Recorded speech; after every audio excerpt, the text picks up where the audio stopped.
usiku ndugu zangu, matumaini yangu kwenu ni wazima wa afya na naamini mnaendelea vizuri. Muda mwingi mmenikosa katika content hasa zinazohusiana na masuala ya unajimu, masuala ya utabiri, lakini pia vile vile masuala ya ishara ya vitu mbalimbali.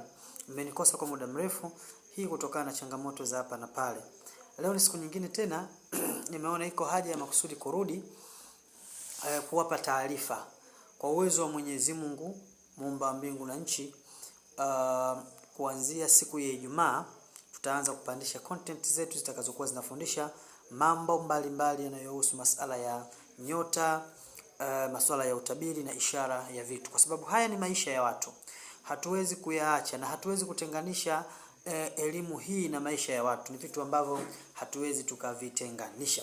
Hivyo basi nawapa tu taarifa na mniwie radhi, mnisamehe kwa sababu nilikuwa nakosa kufanya harakati hizi kutokana na mazingira na kutokana na changamoto za hapa na pale. Kwa hiyo narudi sasa kwenu kuona namna gani naweza tukaendeleza darasa zetu za mara kwa mara zinazohusu masuala mazima ya unajimu na utafsiri wa ndoto na ishara ya mambo mbalimbali na mambo mengi yanayohusu jamii, hasa katika elimu ya giza, kwa maana elimu ya tiba, elimu ya uchawi, vipi watu watahadhari na uchawi, vipi watu wawe makini na uchawi, zipi ishara zinazohusisha uchawi katika maisha ya mtu, ima ya kibiashara, ya kindoa, mahusiano, ya kisiasa na kazi zake kwa ujumla.